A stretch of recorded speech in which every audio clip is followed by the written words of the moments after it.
Bonjour à tous. Aujourd'hui, sur votre matinale, nous parlons de deux professions. La première, c'est le métier d'apiculteur. Il s'agit de ce métier de gens qui élèvent les abeilles, leur créent un espace adéquat pour leur prospérité en vue de la production du miel. C'est un métier qui se répand de plus en plus au Bénin, se professionnalise, notamment sous les tropiques. Mais il y a un danger que l'on ignore qui pourrait se transformer en un drame si rien n'est fait, nous dira notre invité ce matin. Nous en parlons donc avec Raimi Soumanou.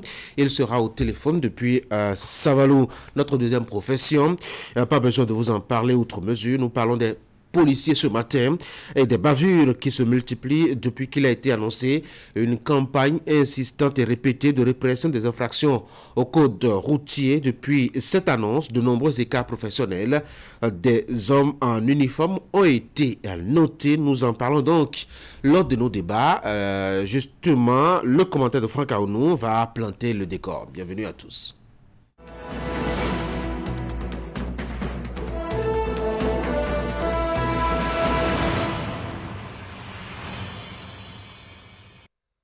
Voici Fraternité chez vous pour ouvrir la une des journaux. À 2 ans de la fin du second mandat de la rupture, les Dambelli de Talon, les très en retard à rattraper le commerce USA-Afrique des sénateurs américains présentent un projet de loi pour proroger le pacte AGOA jusqu'en 2041. Le Soleil Bénin Info, excès dans la répression du non-port de casque. La population béninoise est en colère. Le peuple brimé ne se souvient que de ses derniers malheurs, a titre le journal. Ce sera d'ailleurs notre sujet de discussion tout à l'heure sur Actu Matin. Nassiara, orpheline de leur leader.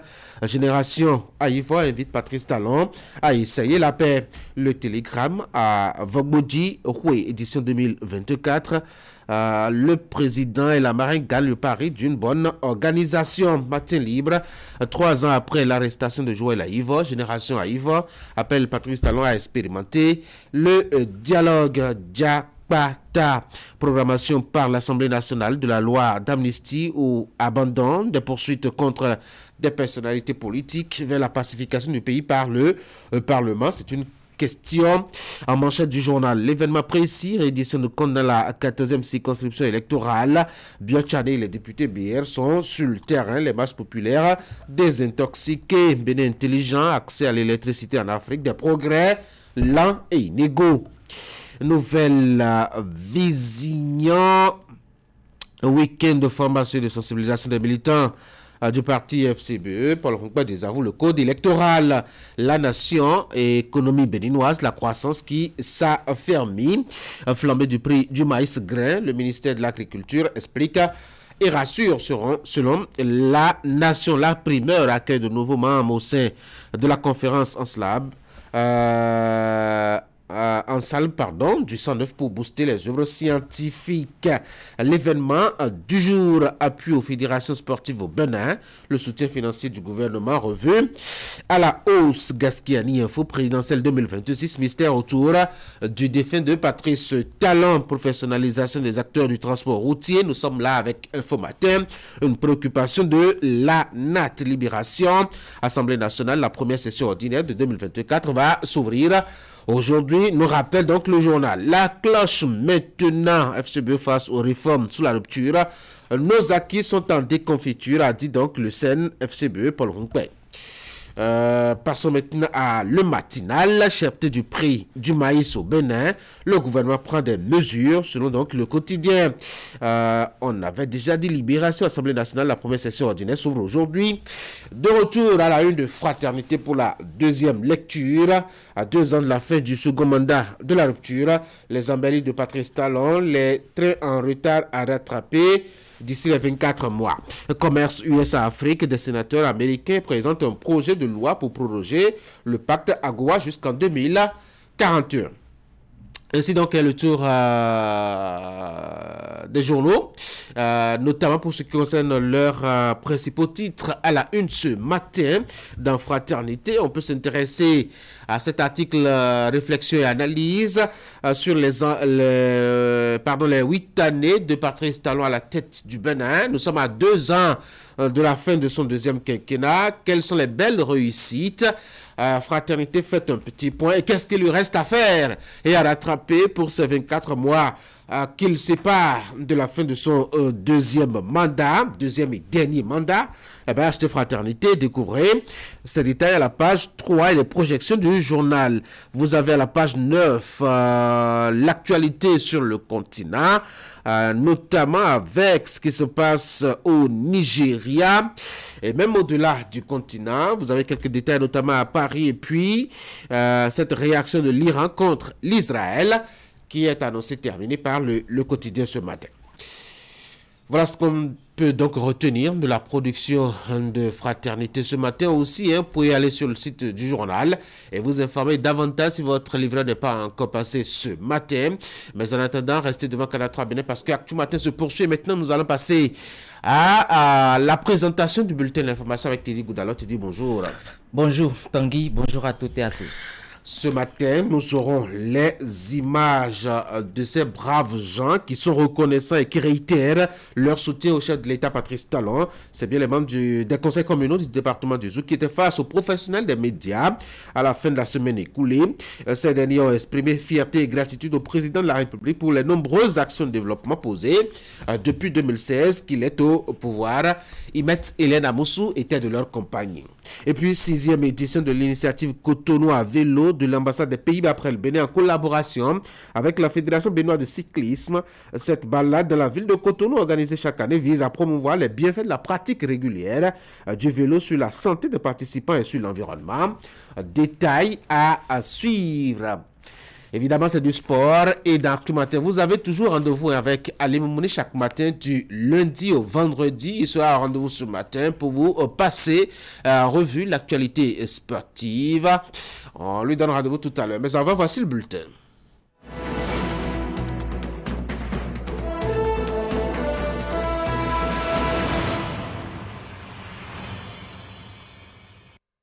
Teddy, bonjour à nouveau. Bonjour à vous. Les conseils communaux du département du Zou sont reconnaissants vis-à-vis de Patrice Talon. Absolument, Tanguy, réunis au sein de la communauté des communes du Zou, ils ont exprimé leur fierté et surtout leur gratitude au chef de l'État, Patrice Talon, pour les nombreuses actions de développement posées depuis son avènement au pouvoir. C'est également l'occasion pour eux de réitérer leurs engagements à l'accompagner dans sa mission. Imet Hélène Amoussou était de la partie. Voici le reportage qu'elle nous propose. 6 avril 2016, 6 avril 2024, 8 ans déjà que Patrice Talon exerce le pouvoir d'État. Durant son premier quinquennat, comme le second encore en cours, le locataire de la Marina a opéré de nombreuses réformes structurelles, mais aussi porté de grands projets qui ont changé le visage du Bénin. En reconnaissance à ces actions de développement dont les impacts sont également visibles dans les 9 communes du département du Zou, les maires ainsi que les conseillers communaux expriment ici leur gratitude au chef de l'État.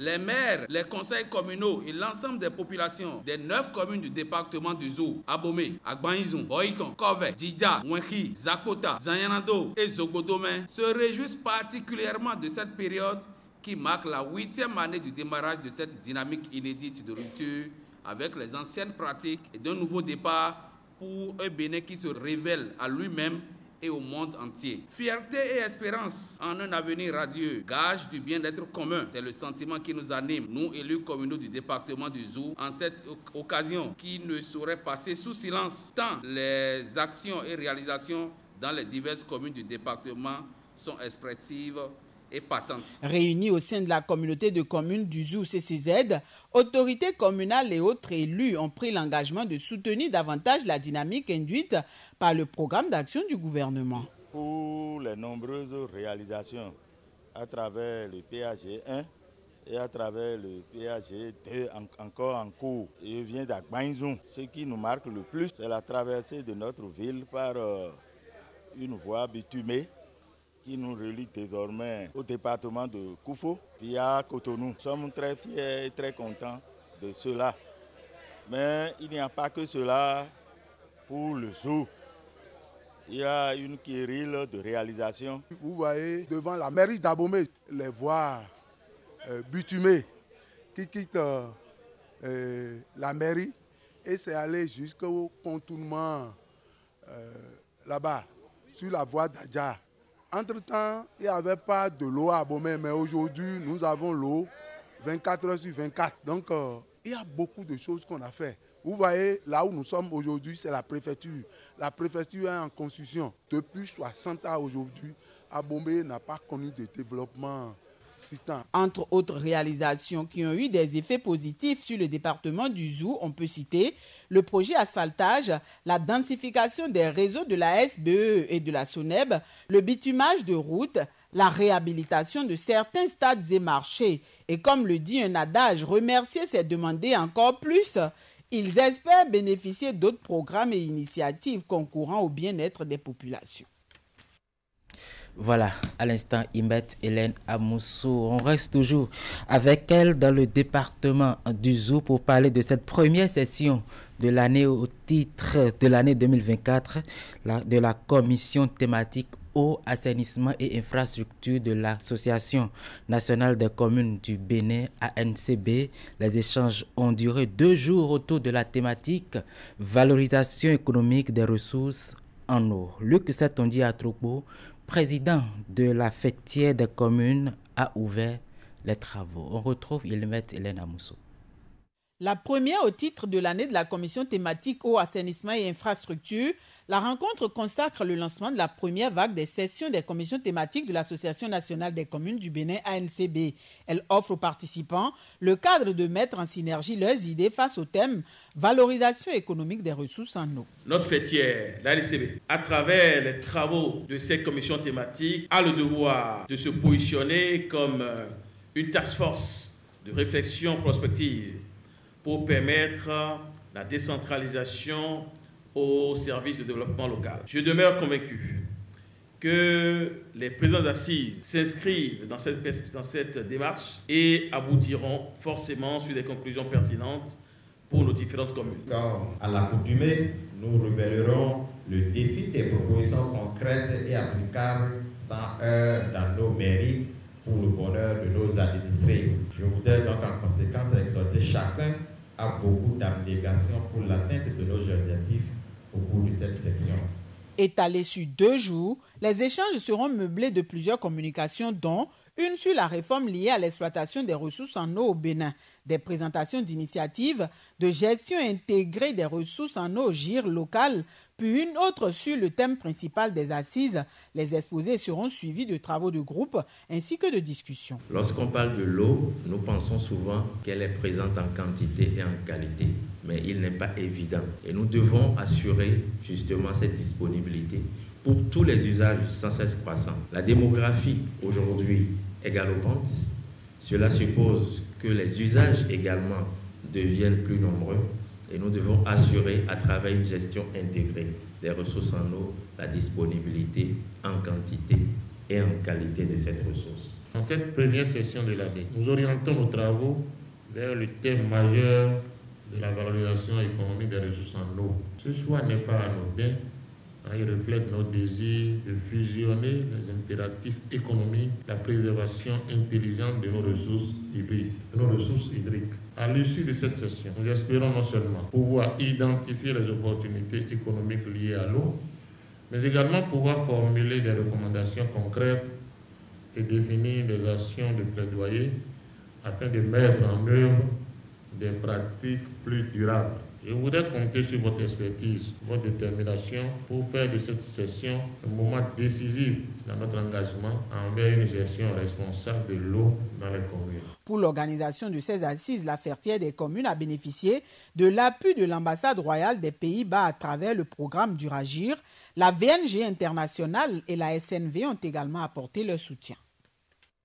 Voilà, sur ces images à présent, atelier bilan de réalisation du Conseil consultatif national de l'enfant. L'activité a connu le soutien du Forum des organisations de défense des droits de l'enfant au Bénin. Ces assises qui interviennent 12 années après l'expérimentation de cet organe ont permis d'actualiser les tests qui régissent le fonctionnement du Conseil consultatif national de l'enfant. Les divers acteurs se sont retrouvés à Dassa en présence du représentant du ministère des Affaires sociales et de la microfinance. Plus de précisions à suivre dans nos prochaines éditions. Du sport, pour finir, 6e édition de l'initiative Cotonou à vélo de l'ambassade des Pays-Bas au Bénin en collaboration, bien évidemment, avec la Fédération béninoise de cyclisme. Cette balade dans la ville de Cotonou qui est organisée chaque année vise à promouvoir les bienfaits de la pratique régulière du vélo sur la santé des participants et surtout sur l'environnement. C'était hier, dimanche 14 avril 2024. Les images. 6e édition de la randonnée cycliste de l'ambassade des Pays-Bas au Bénin et de la Fédération béninoise de cyclisme. L'initiative Cotonou à vélo 2024, sain et sportif, réunit ce dimanche plus de 500 passionnés du cyclisme pour une balade à vélo dans la capitale économique du Bénin. Loin d'être une compétition, cette randonnée cycliste vient sensibiliser les participants sur les bienfaits de la pratique du vélo. On a organisé ça effectivement comme ambassade des Pays-Bas avec la Fédération béninoise de cyclisme pour montrer que faire du vélo est sain et sportif et que tout le monde peut le faire, des gens jeunes, des gens plus vieux, des femmes, des hommes. Si le départ est pris de l'esplanade intérieure au palais des congrès de Cotonou, c'est un parcours de 20 km qui se tresse devant ces passionnés de tous les âges, le long de la route des pêches pour un retour au point de départ. Chaque participant y va à son rythme. À côté, toutes les dispositions mécaniques sont prises pour accompagner les cyclistes aux besoins. S'y ajoutent les dispositions sécuritaires et sanitaires pouvant contribuer au bon déroulement de la balade à vélo. En tout, c'est plus d'une heure de balade à vélo pour ces passionnés du cyclisme sur la route des pêches. À l'issue de la randonnée, les participants se réjouissent de l'initiative. C'est une très bonne organisation. Ça nous permet de nous retrouver et de nous connaître ceux qui ont du vélo.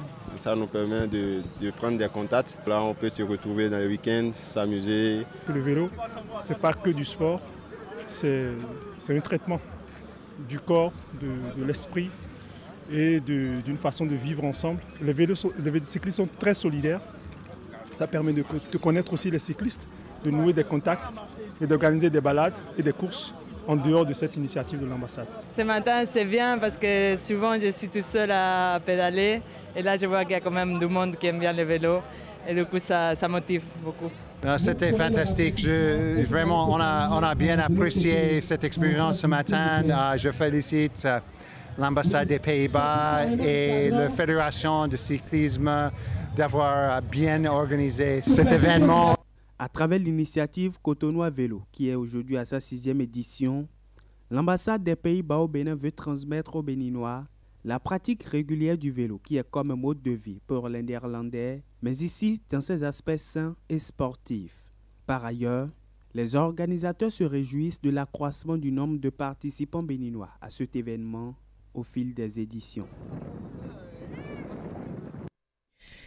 Voilà, à l'instant, Candide Hungeto et Eder Hunkwevi Tanguy, ce sera tout pour ce bulletin matinal.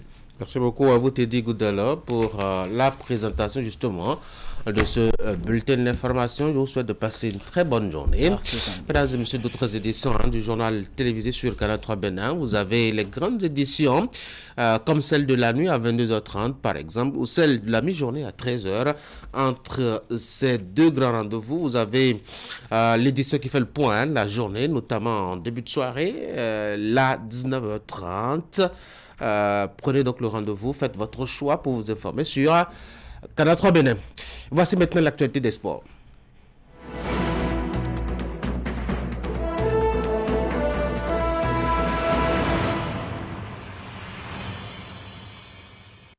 On va parler beaucoup football ce matin sur Sport Matin. Ali Momouni, bonjour.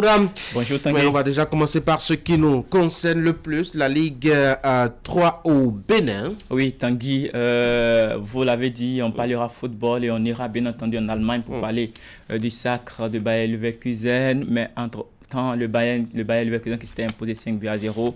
Ici chez nous ce week-end, sur cette image, vous allez constater, il y a eu aussi un 5-0 dans la Ligue 3 du Bénin, équivalent du championnat amateur. C'était lors de la 15e journée au niveau de la zone A. Sur cette image, vous le voyez, Tanguy, les Aigles de CFS de retour, 5-0. Wow. C'était le score qu'ils ont infligé au deuxième au classement général lors de leur déplacement le week-end dernier à Djohong pour les poulains donc du coach Mauriac qui ont fait forte sensation ce samedi dernier face à Jam. On présente les différents résultats des rencontres de la 15e journée après donc les 5-0 de CFS face à Jam. Abisport s'incline à domicile 3-1 face à l'équipe d'Azos.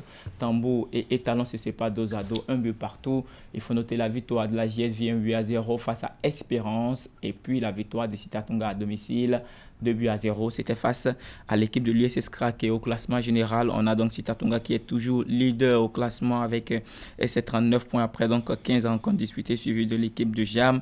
Et puis on a en bas de classement Azos qui est 9e et Espérance qui termine donc 10e avec seulement 10 points, moins 20 au goal average.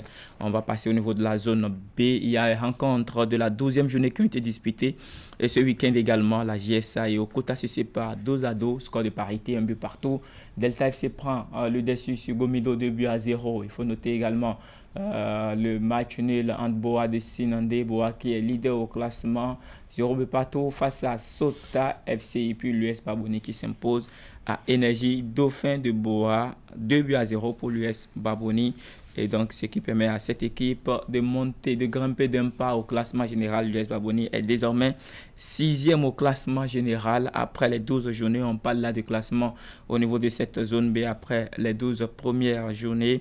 Boa de Sinandé est toujours leader avec 28 points et 10 points d'écart d'avance sur son adversaire de Énergie Football Club. Gomido est 3e avec seulement 17 points. Et en bas de classement, il y a Delta qui totalise 11 points. Tanguy. Et là, ça, c'est ce qui s'est passé, en tout cas ce week-end chez nous au Bénin. Direction l'Europe, pour aller parler aussi de l'actualité du football là-bas. Bien entendu, c'est fait. Le Leverkusen est champion d'Allemagne, fondé donc le 1er juillet 1904. Le Bayer Leverkusen va se lever pour la première fois de son histoire, 119 ans après. Donc, le trophée de champion d'Allemagne, en tout cas, c'est confirmé hier soir après son live succès à domicile face à Werder Bremen, 5-0 avec le triplé de Florian Wirtz et la réalisation de Granit Xhaka et Victor Boniface. Vous pouvez le constater sur les images. On ne pourra pas dire que ce n'est pas mérité pour cette équipe qui a été nettement remaniée par le technicien espagnol Xavi Alonso. Il faut retenir tout simplement, c'est un très bon record pour ce qui concerne l'alliance entre le Bayer Leverkusen et Xavi Alonso cette saison. 0 défaite sur 43 matchs disputés, s'il vous plaît, avec seulement 5 nuls et 38 victoires, toutes compétitions confondues. En tout cas, ce club vainqueur de la C3 en 1988 et de la Coupe d'Allemagne en 1993 a déjà été officialisé donc pour être le champion de cette compétition. Vous pouvez le voir sur les images. La célébration Tanguy, c'était assez impressionnant. En tout cas, en attendant donc de tenter de remporter la Coupe d'Allemagne pour la finale qui aura lieu le 25 mai prochain, ou encore la Ligue Europa dont il disputera les manches retour des quarts de finale face à West Ham après donc le succès 2-0 à l'aller, et puis se permettre un triplé cette saison. L'ambiance, vous l'avez constaté, à la Bay Arena était indescriptible. Tanguy, donc il faut retenir tout simplement qu'en Allemagne, après donc 11 sacres d'affilée du Bayern Munich, le Bayer Leverkusen vient de remporter dans le flambeau.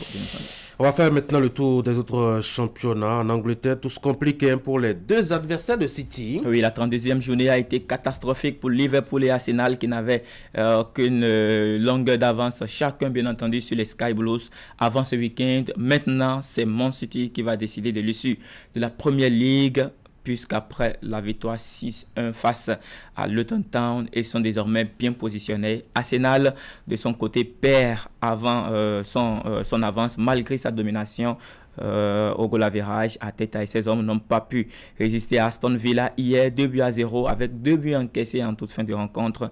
Bailey et Watkins ont scellé le sort des Gunners, mais Liverpool lui s'éloigne du titre. Les Reds ont passé une semaine terrible avec 2 défaites et un match nul, toute compétition confondue. C'est Crystal Palace qui a mis les Reds en difficulté ce week-end, alors que cette équipe est sur une mauvaise série, 6 matchs sans résultat favorable. Et voilà, Crystal Palace de Jordan Ayew qui s'impose à Liverpool 1-0. Le pire pour les Gunners et les Reds, c'est qu'ils ont tous perdu leur rencontre à domicile, Tanguy. Et au classement général, on fait rapidement le point. Man City est donc leader après 32 journées avec 73 points plus 44, suivi donc de Arsenal et Liverpool qui totalisent chacun 71 points, et puis Arsenal qui est deuxième avec son avantage au niveau de la différence, le différentiel du but, 49 buts pour Arsenal et 41 pour Liverpool. Aston Villa et Tottenham sont les 4e et 5e respectivement au classement général. Ça, c'était en Angleterre. On va aller en Espagne maintenant, à Lille.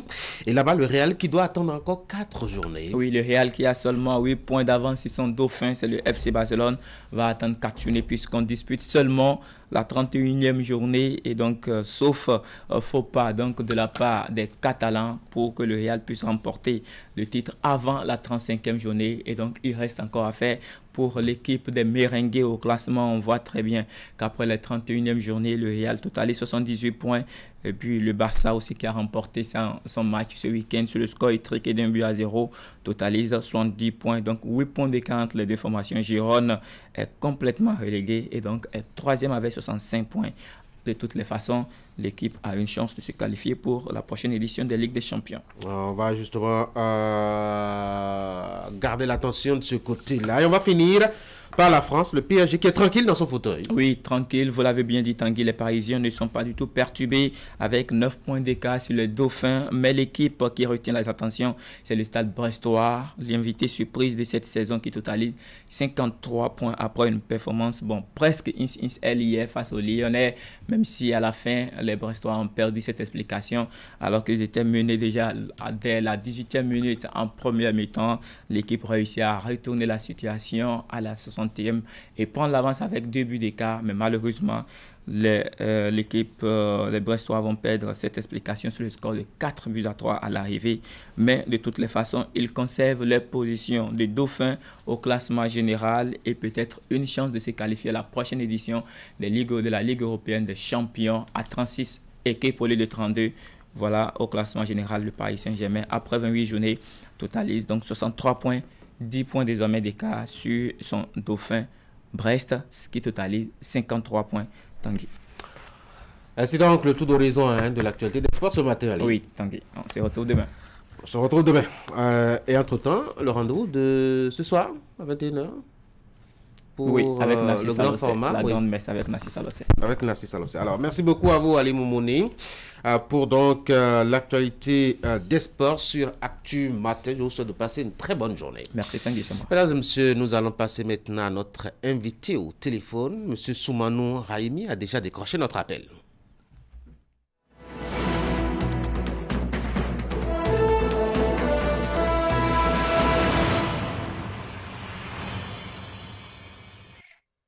Soumanou Raimi, bonjour. Bonjour, monsieur le journaliste.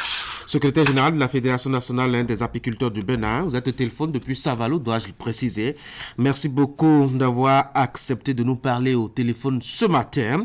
Vous êtes dans la production du miel, faut-il dire, depuis une vingtaine d'années. Et lors de nos échanges ce week-end, par rapport à votre métier, vous aviez crié que la profession d'apiculteur vit un grave danger actuellement qui pourrait avoir de graves conséquences sur la santé publique. Il s'agit du vandalisme sur vos installations. Et cela n'est pas seulement votre cas à votre niveau, c'est sur l'ensemble du territoire national, vous dites. En réalité, qu'est-ce qui se passe? Bonjour, monsieur le journaliste. Merci de nous accueillir et de nous inviter dans ce débat.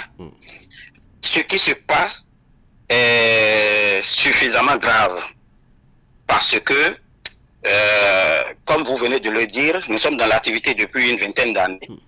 Mais les apiculteurs ne vivent pas de leur activité parce qu'il y a des goulots d'étranglement dont les actes de vandalisme dont vous venez de parler et qui sont des actes perpétrés par des éleveurs qui nous rendent visite soit la nuit ou parfois suivent nos mouvements dans nos ruchers et qui détruisent le cheptel. C'est-à-dire que anciennement, ils avaient d'autres pratiques. Et la pratique que nous décrions aujourd'hui, c'est que ils rentrent dans nos ruchers, puisqu'ils ne sont pas des professionnels, ils tuent les abeilles et récoltent le miel à l'insu des apiculteurs. Ça se passe sur toute l'étendue du territoire. Et pendant plus de 4 ans déjà, les apiculteurs ont commencé à lever la voix, mais n'ont pas d'interlocuteur valable au niveau de, je dirais, de l'exécutif, parce que, comme vous le savez, généralement, le 20 mai, la journée du 20 mai est dédiée aux abeilles, journée mondiale des abeilles. Et depuis 2-3 ans, nous avons commencé par célébrer cette journée-là au Bénin. Et donc, pendant les 2 éditions passées, nous avons invité nos autorités de tutelle qui nous ont écoutés, qui ont écouté ce cri de cœur.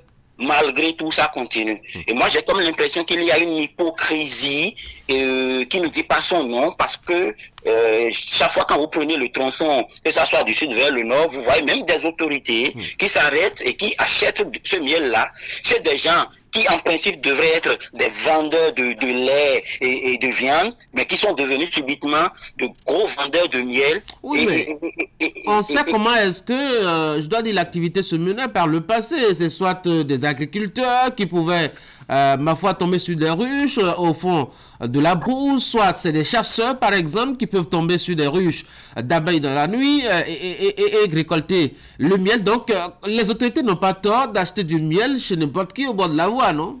Non, mais vous savez, nous avons de très beaux tests juridiques au Bénin, hein, mais qui ne sont pas appliqués. Vous savez, le miel est une denrée alimentaire. Normalement, pour vendre une denrée alimentaire, il faut en avoir une autorisation. Et c'est là, bien, c'est ça qui s'en occupe aujourd'hui. Pourquoi aujourd'hui, on fait obligation aux mielleries d'avoir l'autorisation de mise sur le marché avant de vendre le miel, et au même moment, on se permet d'acheter du miel au bord de la voie chez des éleveurs, chez n'importe qui, de cette façon. Vous ne faites peut-être pas la sensibilisation, pardon, suffisamment, peut-être. Non, mais écoutez, là, je vous remercie parce que même ce que nous sommes en train de faire, ça participe de la sensibilisation. Et il s'agit des gens qui utilisent de l'insecticide coton pour tuer des abeilles. D'abord, même là, laissons déjà le miel qui est contaminé, mais déjà quand on tue les abeilles, vous savez que c'est la survie de l'humanité, hein? C'est qui se joue comme ça. Comment ça? Nous sommes en danger là, les pollinisateurs sont tués et pas... sur toute l'étendue du territoire, vous voyez, quand la période arrive, ces gars-là, anciennement, comme vous venez de le dire, utilisaient le feu et de l'eau. Bon, mais maintenant, ils ont découvert les insecticides coton. Ils achètent avec un petit flacon d'insecticide de coton, on peut décider tout un cheptel d'abeilles et vous allez, écoutez, dans ces manipulations, il peut y avoir des gouttes d'insecticides qui tombent dans le miel. Et ils vendent ça. Et ils continuent parce que justement, ils trouvent des interlocuteurs, ils trouvent des acheteurs pour leur miel. Si par exemple, tout le monde arrivait à boycotter ce miel-là au bord de la voie, ils ne vont pas continuer. Et mais l'autre chose, entre nous, anciennement, les abeilles se développent dans les grottes, dans les creux d'arbres et tout ça là. Les gens ont coupé tous les arbres aujourd'hui. Et avec la propension des apiculteurs que nous avons aujourd'hui, il n'y a que dans les ruches que ces éléments-là, ces gars-là vont chercher et le miel. Vous comprenez? Tout à fait, oui. Voilà. Oui, mais comment est-ce que vous rendez justement accessible le miel si vous ne voulez pas qu'on achète au bord de la voie? Et en plus, vos miels coûtent excessivement cher. De 1600 à 1800 le litre, on est passé désormais à pratiquement 3000, 3500 le litre. Non, le miel coûte aujourd'hui en moyenne pas sur le vrai marché de la Légui, le vrai marché d'écouter. Même à 4 000, le miel n'est pas encore rentable. Monsieur Rahimi, on a quelques soucis à vous entendre. Visiblement, le réseau qui déconne. Je reprends ma toute dernière question. Est-ce que votre miel n'est pas suffisamment cher aujourd'hui pour décourager ceux qui ont envie d'en consommer? Non, le miel n'est pas cher. Mais écoutez, le miel n'est pas cher. Le prix du miel au Bénin aujourd'hui, c'est quand même moins cher de la sous-région. Le miel à côté coûte 5 000 le litre. Et chez nous, en moyenne, pour aller fabriquer 104 000 le miel, c'est pas cher. Et quand vous faites un coût d'exploitation sur les ruches posées, pour prendre le miel à 4 000, c'est pas encore rentable. Bon, toujours cette difficulté, en tout cas, à entendre clairement notre interlocuteur ce matin. Peut-être que je vais essayer à nouveau de le rejoindre. Le temps, peut-être qu'il se repositionne pour qu'on ait, en tout cas, une communication assez claire pour bien percevoir, je dois dire, le message qu'il nous passe ce matin. Je rappelle que nous avons au téléphone, faut-il préciser, Soumano Raimi, qui est secrétaire général de la Fédération nationale des apiculteurs du Bénin. Il est au téléphone depuis Savalo. J'ai essayé de le relancer à nouveau. Monsieur Raimi, est-ce que vous m'entendez maintenant? Je vous entends très bien, monsieur le journaliste. Ça marche mieux maintenant. Alors, parlons du prix du miel. Pourquoi est-il si élevé? Le prix du miel n'est pas élevé, c'est ce que vous pensez, mais le prix du miel au Bénin est le plus bas pratiquement de la sous-région. À côté de nous, je ne vais pas citer des pays, le miel coûte jusqu'à 7 000, 10 000 le litre. Et chez nous, c'est une moyenne de 3 500, 4 000 le litre. C'est pas cher. Mais c'est pas accessible, c'est pas accessible au consommateur moyen. Vous voyez déjà que pour une mesure de garé qui coûte 250-300 francs CFA par exemple, il y a beaucoup de gens qui crient. Si on crie déjà pour la mesure de maïs qui est à 400 francs CFA, vous n'attendez pas d'un citoyen lambda modeste d'aller acheter du miel, le litre à 3 500, 4 000 francs CFA. De toutes les façons, vous achetez le miel moins cher au bord de la voie, mais vous achetez la mort. S'il vous plaît, monsieur le journaliste. Vous achetez du miel moins cher à 2000 au bord de la voie. Au lieu d'acheter un truc de qualité à 3500, à 4000, vous achetez le miel à 2000 au bord de la voie et vous achetez la mort. J'ai l'habitude de dire. Vous comprenez? Oui, tout à fait. Il y a un choix à faire. Mais est-ce que vous collaborez avec la police? Elle peut vous donner un grand coup de main, non? Ah oui, justement. Mais ils estiment qu'il faut attraper les éleveurs qui cassent les ruches en flagrant délit, comme ils le disent dans leur jargon là. Parce que, vous savez, il y a une difficulté. Laquelle? Pour produire le miel, les abeilles, ça pique. Et donc, c'est dans les exploitations, ça se fait pas à la maison. Et donc, aujourd'hui, c'est difficile de sécuriser nos exploitations parce que c'est dans les forêts, dans les plantations de cajou, tout ça que nous posons les ruches.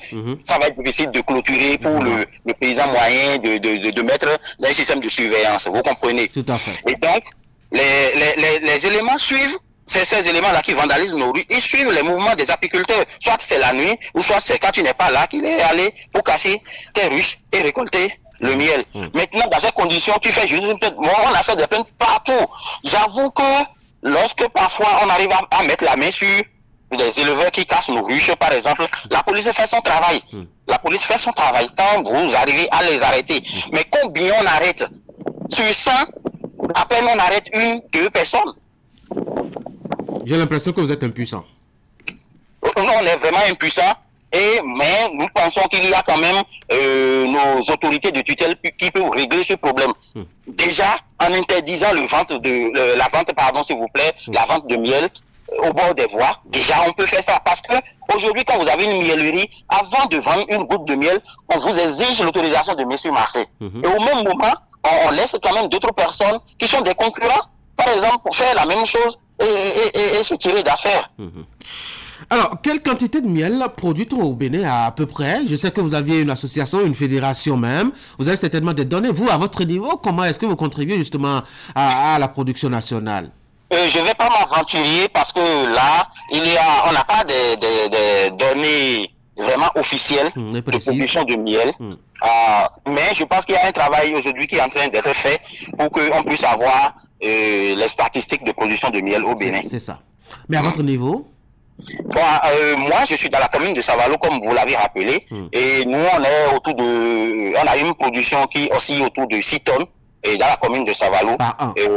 Oui, par an. Normalement, nous avons... moi, la miellerie de Savalo a une capacité de 15 tonnes, mais à cause de cette difficulté, on a une production qui oscille autour de 6 tonnes dans la commune de Savalo. Et c'est vraiment les Béninois qui consomment vos miels là ou vous les exportez? Non, pas du tout. Pas du tout. Les Béninois consomment le miel.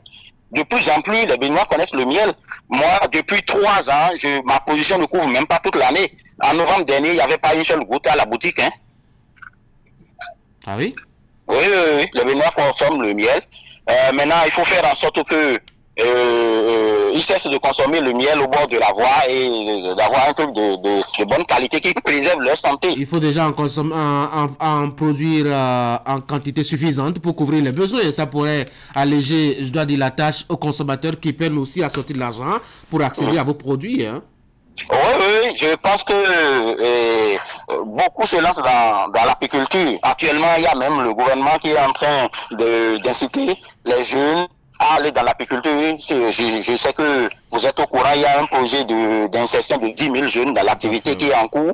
Et donc, je pense que tout se met en place pour que d'ici à là, le Bénin soit une grande nation de production de miel. Alors, à part la destruction et le vandalisme sur vos installations, oui, quelles sont les autres peines, je dois dire, des producteurs de miel du Bénin?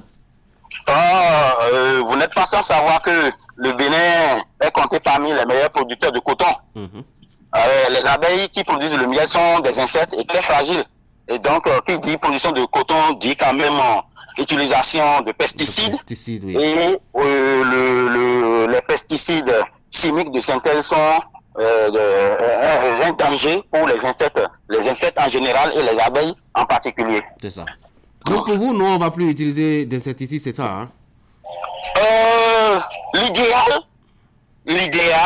et ça vous le savez, même les pays les plus développés aujourd'hui travaillent, disons, à réduire l'utilisation de ces pesticides. Ça vous le savez. Donc l'idéal aurait été que nous adoptions des itinéraires techniques de production qui nous épargnent, qui nous amènent à ne pas du tout utiliser des pesticides.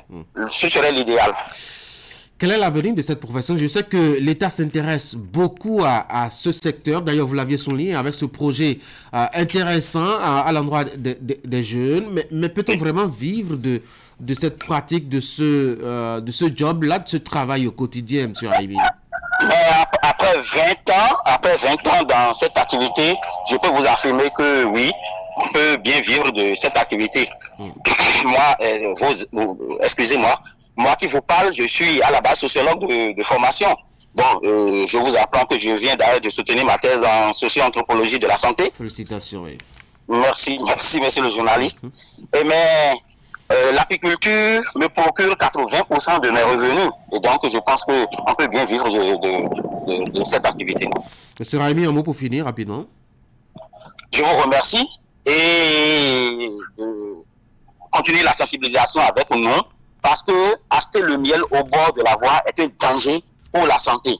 Les gars, ils utilisent des insecticides pour récolter le miel et c'est suffisamment grave. C'est un problème de santé publique. Et là, mon cri de cœur aujourd'hui va à l'endroit des ministères concernés. Le ministre de la Santé, le ministre de l'Agriculture qui est notre ministre de tutelle. Il faut qu'il fasse quelque chose. Sinon, la vie de la population est en danger.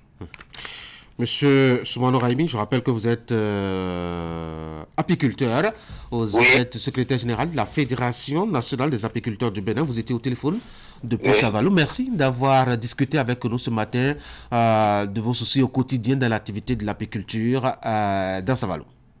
C'est moi qui vous remercie. Bonne journée. Bonne journée à vous. Merci. Merci. De retour à Cotonou. Mesdames et messieurs, on va marquer la pause maintenant. Coucou mes Warriors, alors je m'apprête à déballer ma nouvelle machine à laver achetée chez Mikem Technologies. On y va. Il s'agit du lave-linge Samsung, l'original 10 kg. Bon, à l'achat, le vendeur m'a dit que je n'aurais pas besoin d'un plombier pour l'installer. Et voilà. Alors, suivez la démo. Je raccorde le tuyau d'alimentation d'eau au robinet. Bon, là, j'ai deux options, le lavage à chaud ou le lavage à froid. Alors, à froid, cold. Il faut bien visser le second bout au robinet. Voilà.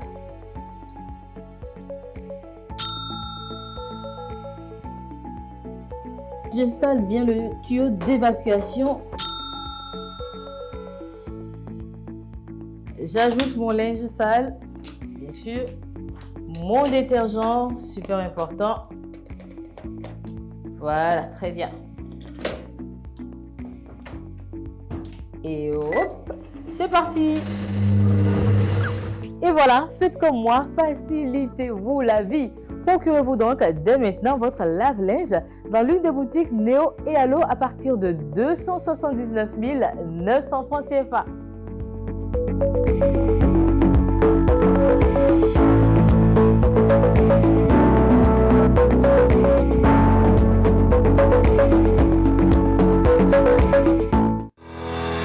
nous avez fait confiance. Nous aussi.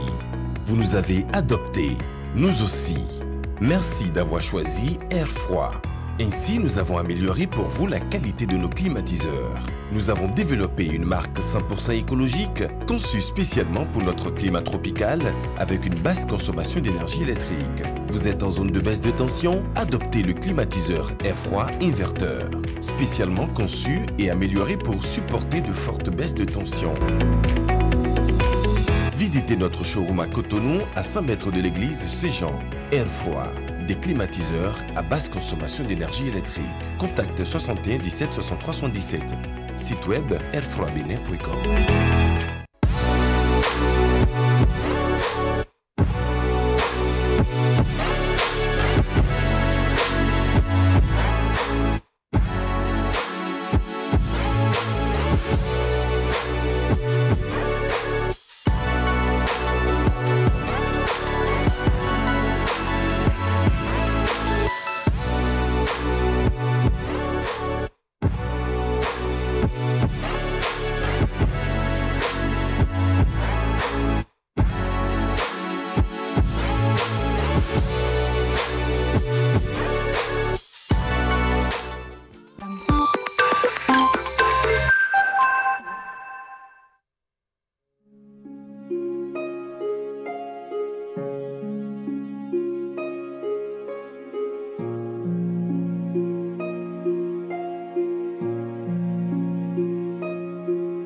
Vous avez le choix. On a tous toujours le choix. Le choix d'une vie de plaisir incontrôlée avec à la clé une famille nombreuse condamnée à la précarité. Ou le choix de construire un foyer heureux et équilibré avec le nombre d'enfants dont vous êtes en mesure de vous occuper convenablement. C'est ce deuxième choix que vous propose l'AFIA. L'AFIA, c'est une gamme complète et efficace de solutions pour planifier les naissances et mieux assurer l'épanouissement et l'avenir de votre famille. L'AFIA, le bonheur de votre famille.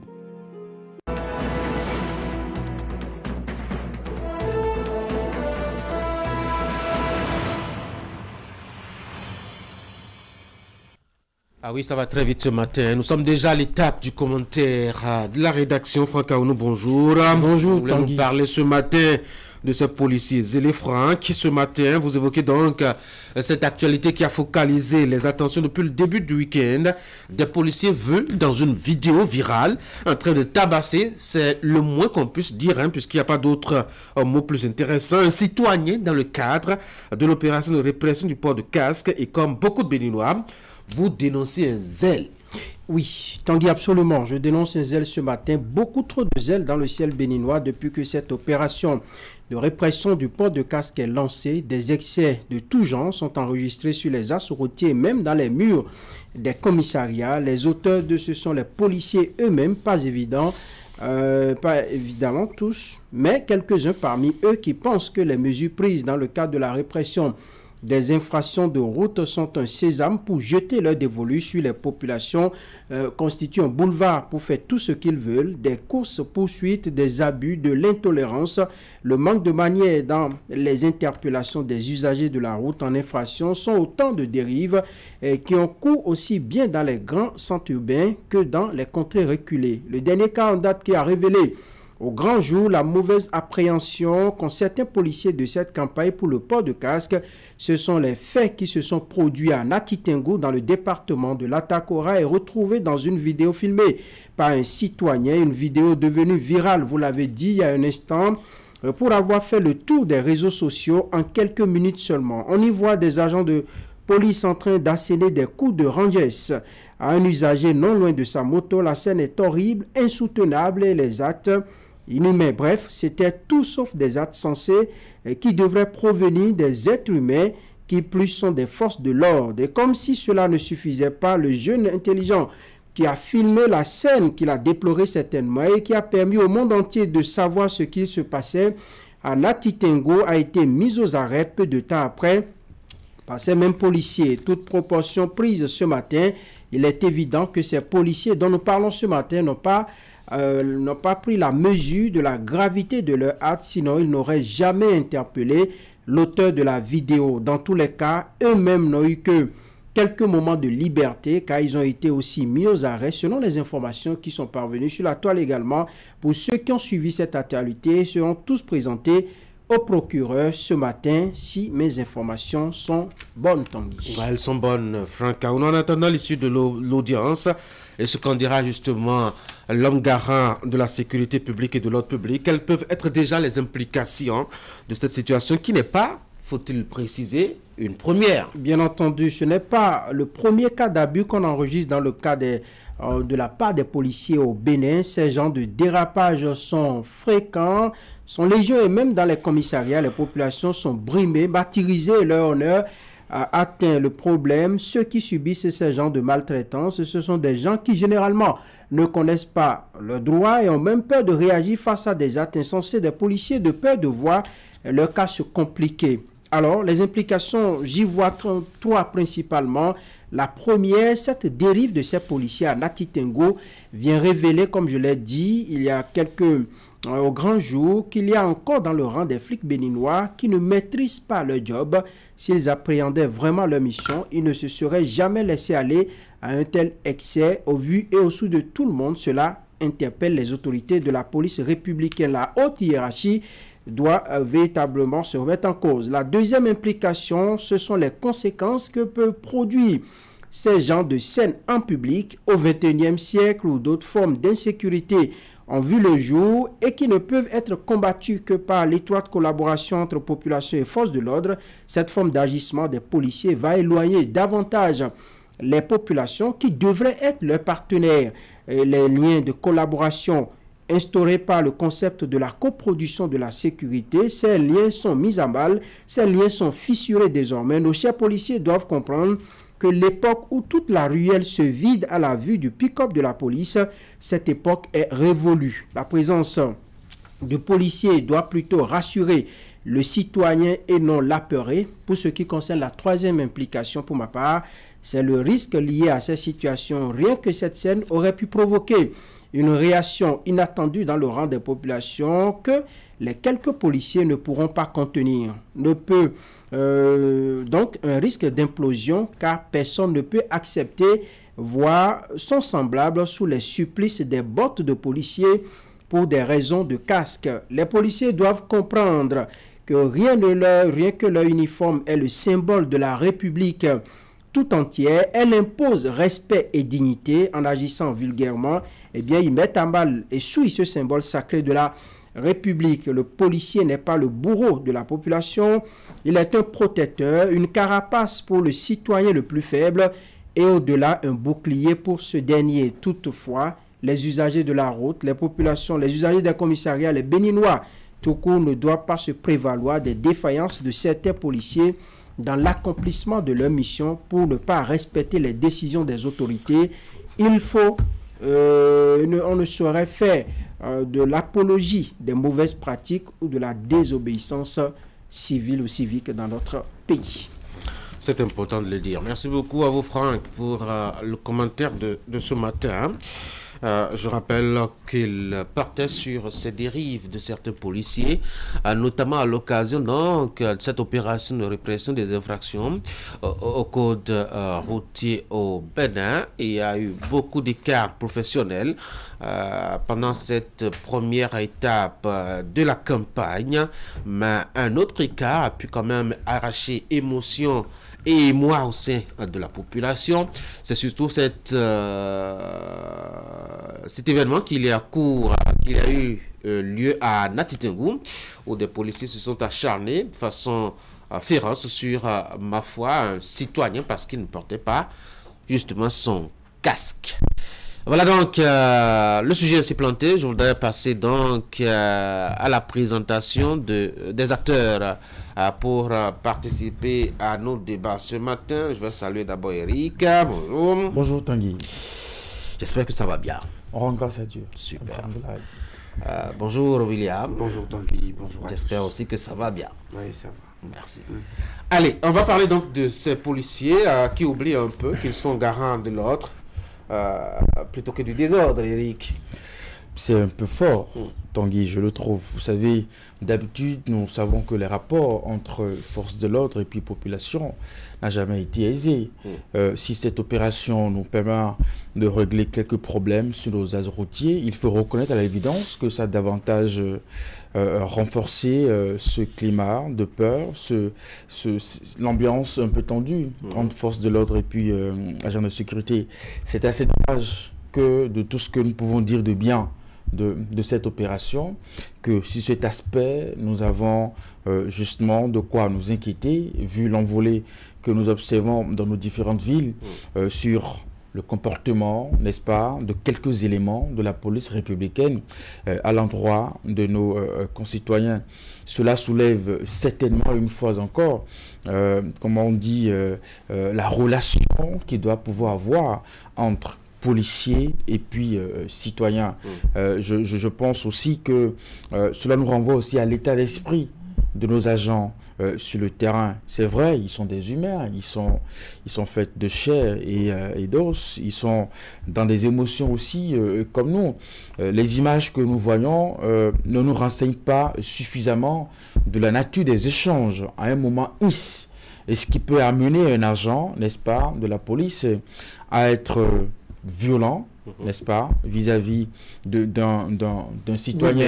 Oui, nous voyons des images de violence, certes, mais nous n'avons pas la teneur des échanges.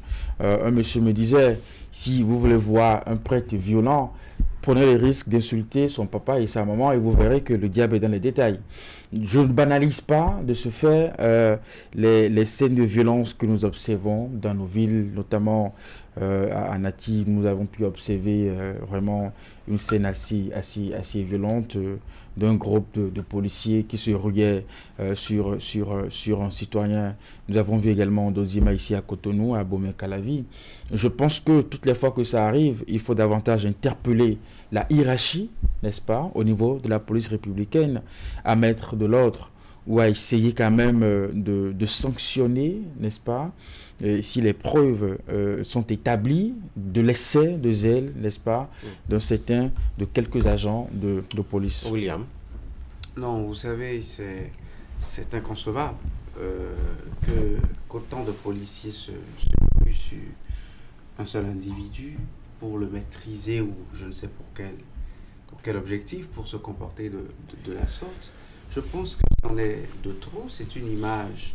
Les images de cette fin de semaine sont des images de trop sur les bavures policières et les excès de zèle qu'on a enregistrés dans cette opération de répression des infractions au code de la route. Vous connaissez ma religion à propos pour des choses que vous avez laissé faire pendant des années. Des infractions qui sont constituées telles quelles, mais pour lesquelles vous avez fermé les yeux pendant des années pour redonner de la rigueur, pour ramener les gens à l'ordre, pour inciter de nouveau les gens à respecter ces règles édictées certes depuis fort longtemps. Il faut beaucoup plus de pédagogie. Au moment où on spolie à la limite les populations avec des verbalisations à n'en point fini, des infractions à la limite inventées parfois dans cette même opération, on n'a pas fini de dénoncer ça. Quand on commence par molester, on commence par frapper des gens dans la rue, la cellule de communication de la Direction générale de la police républicaine sort des communiqués, on commente dans l'opinion, ici en plateau on en débat. On pensait que c'était suffisant pour que des gens reviennent en de meilleurs sentiments, pour que les gens descendent des nuages de ces instructions tout aussi fermes ou de ces diables qui s'en prennent à eux quand ils quittent les instructions reçues sur papier ou de façon orale, au point de s'en prendre à des citoyens. Une source d'insécurité peut être de toute nature, sauf policière, pour des citoyens.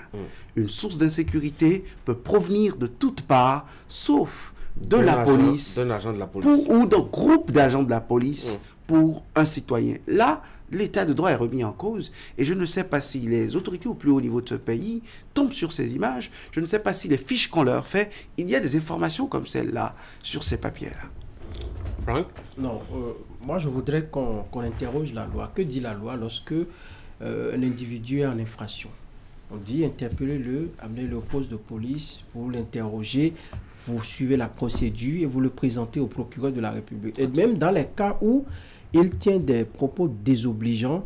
C'est qu'on peut parler d'outrage à policiers en fonction, outrage à magistrats et tout. La loi a encore prévu la procédure en la matière. Mais nulle part dans les lois de la République, on a mis de porter des coups de rangesse à un citoyen. Moi, je n'ai pas lu ça quelque part. Et aucun professeur on dirait de qu'ils étaient droit... dans les séances de cash. Oui, le truc, avec un individu, vous êtes plusieurs policiers. Ouais. Vous êtes plusieurs policiers. Et vous savez que... Moi, j'ai suivi avec admiration le professeur Diogbenou une fois qui faisait, disons, la vulgarisation du code de procédure pénale, okay. Mais qui a dit, dans les commissariats, nous avons la possibilité de hurler lorsque on nous présente un procès verbal dans lequel nous ne nous retrouvons pas. Vous criez avec toute votre voix pour dire « je ne signe pas », vous n'apposez jamais votre signature. Ça veut dire que même ces policiers dans la rue, lorsqu'ils vous interpellent, vous savez que vous n'avez aucun problème. Vous avez le droit de crier au moins. Vous pouvez également crier. Et en criant, l'homme peut commencer, enfin ces policiers peuvent commencer par vous asséner des coups de botte. Moi je pense que c'est inconcevable. Et lorsque ça se passe comme ça... Mais qu'est-ce qui peut amener les policiers à avoir cette attitude? Non, rien. En principe, rien. Rien ne peut les amener. À moins qu'on me dise que le seul individu a pu porter à chacun de ces policiers des coups qui les ont atteints. Oui, si c'est au commissaire qui a porté le coup. Non, même si c'est le commissaire l'amène au poste de police et on enclenche la procédure de voie de fait. Je ne sais pas si mes cours en droit sont encore dans ma petite tête. De voie de fait et devant le procureur, il va répondre. Dans ces cas-là, je sais que le procureur ne fait pas preuve de tolérance. Ça veut dire que vous avez, comme je l'ai dit, ce sont des agents qui représentent la République. Et au cas où il y en a qui sont en activité et les malfrats les tuent. Vous vous rappelez le cas du jeune Runga ici, où il aurait été abattu par un policier. Jusqu'aujourd'hui, on n'a pas rendu public les résultats de cette enquête. Il y a beaucoup à faire. Il y a les cybercriminels. Il y a des djihadistes qui sont tapis dans la population. Il y a beaucoup de choses à faire. Mais ce n'est pas des individus qu'on va arrêter dans un coin de la rue parce que vous lui avez demandé peut-être de s'arrêter et il s'est foutu de vous. Mais vous le rattrapez. Vous pouvez même le menotter, l'amener au poste de police et vous faites la procédure. Oui, mais le tabasser comme ça, au vu au sous de tout le monde. Moi, ce que j'ai dit dans mon commentaire et qui me tient beaucoup par cœur, si les parents du jeune étaient là, si les connaissances du jeune étaient là, ils pouvaient réagir la population face à 2-3 policiers. C'est vite arrivé, hein. On peut en arriver à des situations où les policiers seront pris à partie par les populations et ce qui doit arriver peut arriver. Et donc, il faut prévenir tout cela et savoir que c'est vrai, on est policier, on a toute la force, on a des matraques, on a des menottes, on a le fusil, le PA et tout, mais il faut également penser aux implications des actes que nous posons. Rien ne peut expliquer ce qui s'est passé. Eric, vous savez, qu'est-ce qui peut nous sommes d'accord justement que nous sommes d'accord que tout ce que nous observons ne font pas partie des règles du jeu, n'est-ce pas, qu'il faut le dénoncer. Il faut demander d'ailleurs à la hiérarchie de sanctionner, n'est-ce pas. Mais vous savez, perdre son sang-froid, ça n'arrive pas qu'aux autres. Nous parlons des agents qui sont des humains, qui sont sur le terrain, sous la pluie, sous le soleil, à longueur de journée, qui voient des choses, qui peuvent être fatigués, qui reçoivent des injures parfois, qui essuient des critiques parfois assez humiliantes, n'est-ce pas, de nos concitoyens. C'est vite arrivé perdre son sang-froid dans une opération. Pourquoi il a été formé alors? Où on veut. Je suis d'accord avec vous. Vous avez été formé journaliste. Il peut arriver dans une émission, vous avez en face de vous un invité. Que je pète un câble et mais écoutez, que vous avez en face de vous, un invité, mais qui non seulement il vous porte des injures, mais commence par remettre en cause votre autorité de journaliste. Mais soit vous le recalez, vous mettez fin à l'émission. Moi, j'ai vu des émissions de ce genre. Ça peut arriver en réalité. Ce n'est pas ce qu'on souhaite, justement. Et je pense que cela nous ramène toujours à la problématique de relation entre citoyens et puis policiers. Ce qu'il faut toujours souhaiter, c'est que nos forces de défense, dans de pareilles circonstances, puissent toujours garder la hauteur d'esprit. De savoir qu'ils ont en face d'eux, non pas des animaux, mais toujours des individus et qui, même dans ce qu'on leur reproche comme infraction, ont des droits, n'est-ce pas, d'être bien traités jusqu'au poste de police. Il n'y a pas plus grand danger pour un pays comme le nôtre que d'avoir des flics émotifs. Des flics à fleur de peau. Qui se maîtrise pas. Oui, qui ne se maîtrise pas. Pour moi, c'est extrêmement dangereux. Mais ils ont des 9 mm sur eux. Hein. Ils ont des matraques. Ils sont une source de violence potentielle. Et là, ce week-end, ce n'était pas potentiel. Ils ont été violents. Ça, c'est une vindicte populaire qui ne dit pas son nom. Il ne manquait que l'essence et le feu. Vindicte populaire ou policière. Ou vindicte policière, si vous voulez. Il ne manquait que la flamme et l'essence. En fait, c'est pour montrer en quoi est-ce que ce pourquoi ils sensibilisent les populations. Ils demandent aux populations de mieux se comporter. Comment ils ont changé tout de suite de rôle et qu'ils se sont mis dans le mauvais rôle. On dit divorcés sociaux, quand il s'agit de malfrats, on dit homme sans foi ni loi. Ce que les policiers faisaient là, c'était sans foi et c'était sans aucune loi de la République. Quand c'est comme ça... Mais est-ce que quand les citoyens aussi ne sont pas... Oui, qu'est-ce qui peut... Vous avez posé une question à Franck et Eric. Oui. Qu'est-ce qui peut amener un policier à ça? Le policier béninois n'est pas un policier haïtien ou colombien. Il n'est pas violent par nature. Peut-être une injure, des mots mal placés, un zèle du contrevenant en face de lui, et il aurait déjà bravé deux policiers pour que cet effectif-là s'attroupe autour de lui. Maintenant, quelle est la différence entre la force physique brute, irréfléchie, d'un citoyen violent, peut-être peu éduqué des lois de la République, et le policier, le représentant de l'État béninois, de la puissance publique béninoise sur un carrefour ou au coin de rue? Quelle est la différence entre deux? C'est la capacité pour chacun de dompter ses émotions, la capacité pour l'agent de police d'avoir recours aux ressources propres à sa formation et à la profession qu'il existe. J'ai entendu et j'ai lu sur les médias sociaux qu'ils sont de jeunes policiers. C'est une excuse qui ne vaut pas la peine.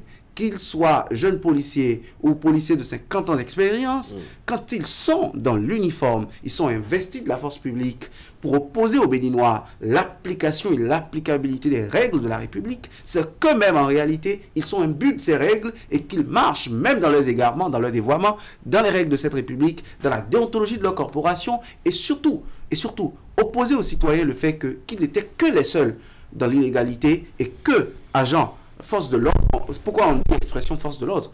Eux, ils imposent l'ordre, que eux au moins ils étaient dans l'ordre. Ces bavures ouvrent la voie au développement, et moi j'aimerais glisser sur les conséquences, ouvrent au développement dans la conscience collective d'une animosité, d'une adversité vis-à-vis de la police républicaine. Les pays dans lesquels c'est arrivé, c'est extrêmement grave. Je sais que je jette de l'huile sur le feu, j'abuse tout de suite en allant si vite en besogne, mais ce n'est jamais profitable à la force publique d'entretenir dans l'opinion collective, d'entretenir dans la conscience collective qu'elle peut s'écarter des règles, elle peut bafouer les règles au dernier degré, juste pour assouvir des émotions de quelques secondes, pour démontrer des muscles. La police ne démontre pas des muscles sur les citoyens.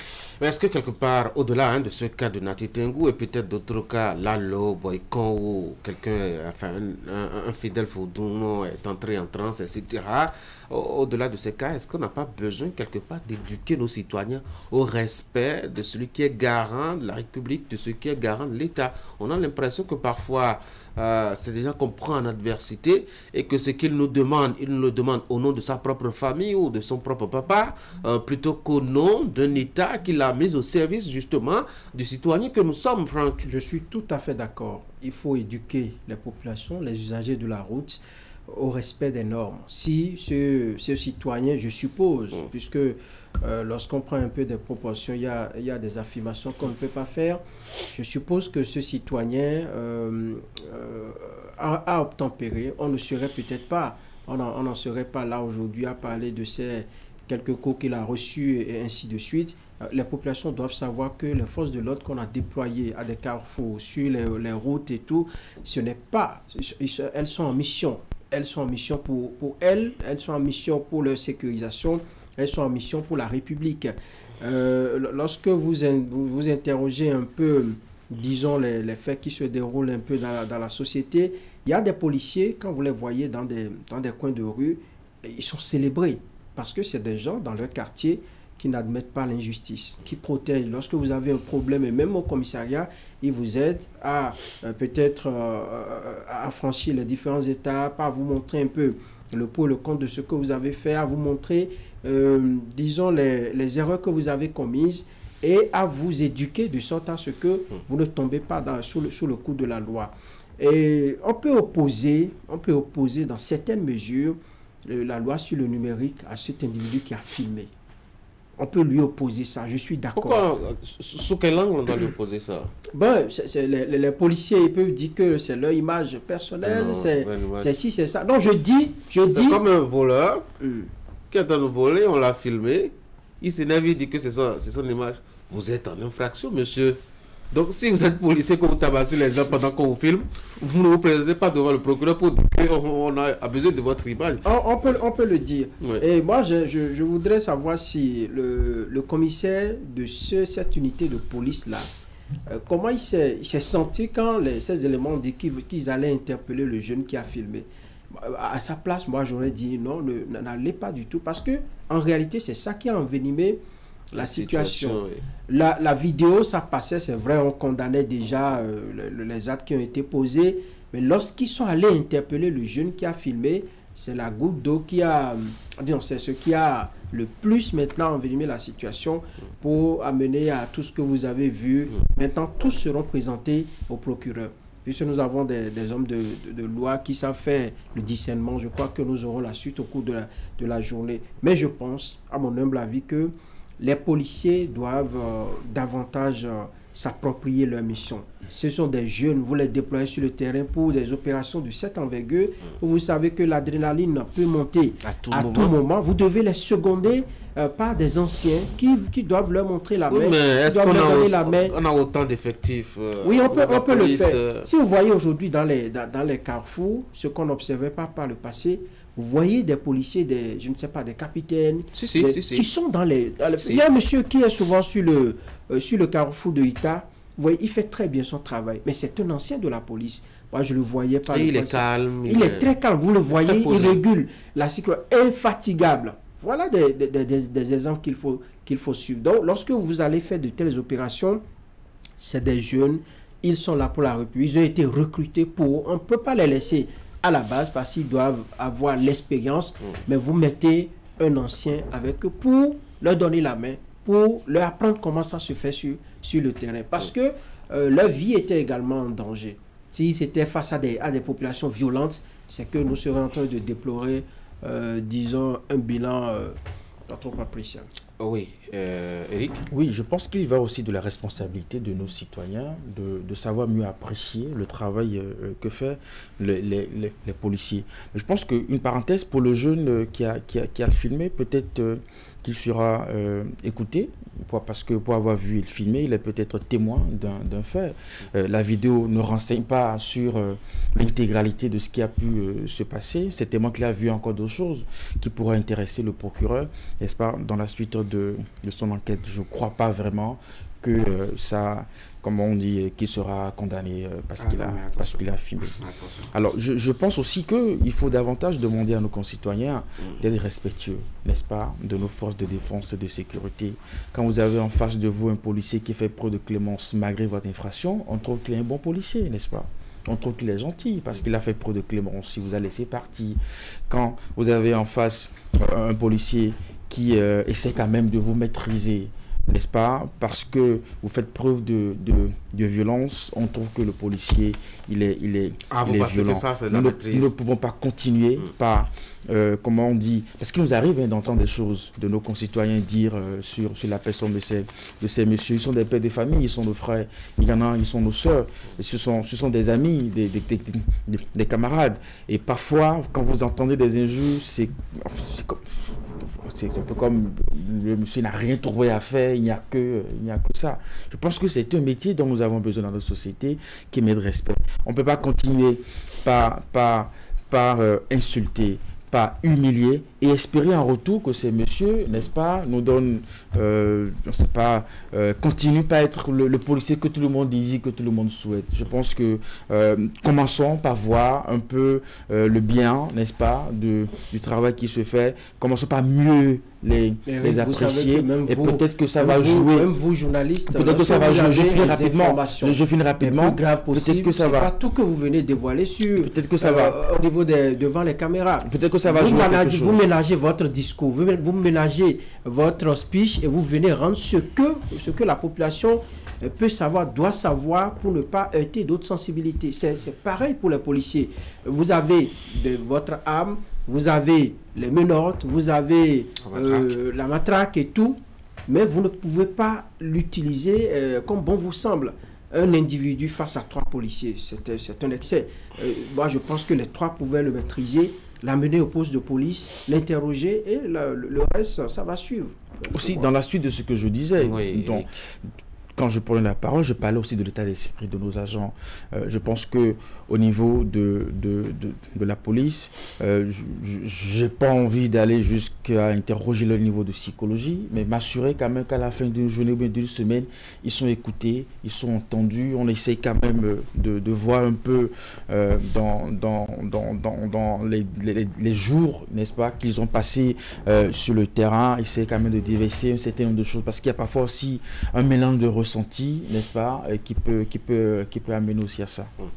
William, est-ce qu'il y a ce que nous voyons souvent en France, l'inspection générale de la police nationale, la police des polices, est-ce que ça existe au Bénin? Si, quand même. Moi, je ne sais pas, je ne connais pas son rôle. Il y a une administration interne qui quand même veille au professionnalisme. En France, c'est très visible, par exemple, au point où même ici, nous savons ce que la police des polices a été pendant le mouvement des Gilets jaunes, pendant les tueries, pendant des mouvements, des manifestations, des grèves de force ouvrière ou de la CGT. Donc, en fait, moi, je ne vois pas, s'il y a un organisme comme celui-là chez nous, je ne vois pas suffisamment son travail.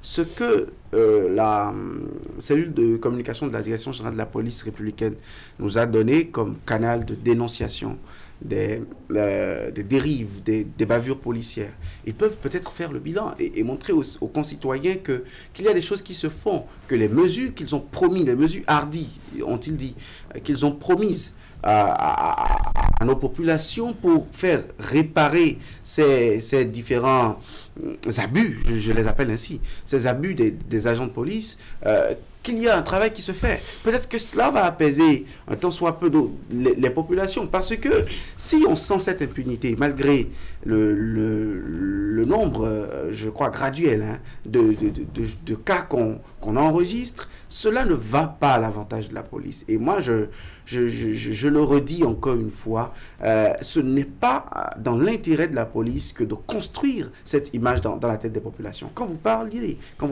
d'éducation des populations elles-mêmes, je pense qu'il y en a qui ont besoin de s'éduquer aussi sur les règles de la République avant non seulement de mettre l'heure de sortir de la maison. Justement, de sortir de la maison, parce que vous voyez, ne serait-ce que le manque de courtoisie entre certains usagers de la route, et vous vous demandez si, dans un contexte comme ça, avec la police républicaine, ce ne serait pas difficile, parce que le policier, lui, il est investi de la force publique. Moi, j'appelle vraiment nos concitoyens à ne jamais opter pour la violence face à un agent de police. Ça n'a même pas de sens. Parce que vous sortez perdant. Non? Oui, dans tous les cas, vous sortez perdant. Non seulement du point de vue de la loi, parce qu'il est investi d'une mission publique, quels que soient ses abus à lui, vos abus à vous coûteront plus que lui. Et de deux, parce que avant même que toute juridiction établisse les responsabilités d'une partie ou de l'autre, vous seriez sérieusement molesté. Il a les techniques pour vous décourager à jamais, pour ne plus jamais reprendre ça. Je me souviens des anciens responsables du mouvement estudiantin qui, quand vous les prenez en privé, vous montrent les cicatrices de certaines blessures qu'ils ont gardées pour avoir bravé des policiers. Ils jouaient les malins, les héros devant leurs camarades étudiants, mais au moment opportun, quand ils étaient pris à partie dans un coin ou dans l'autre de l'université, ils ont gardé des séquelles à jamais. Et ça, c'est avant que tout juge ou toute autorité investie de la puissance judiciaire établisse la responsabilité ou l'autre de chaque partie. Donc, pour rien et dans aucun des cas, vous, citoyens, devant un policier, vous n'aurez raison au cas où tous deux vous serez dans l'abus. Le seul cas qui vous protège, le seul cas qui vous donne droit à réparation, dans l'immédiat ou dans le temps, c'est lorsque vous avez la meilleure des conduites face à son abus, vous établissez avec les moindres moyens que vous avez, les moyens du bord qui sont les vôtres, vous établissez son abus à lui et que vous saisissez les instances qu'il faut.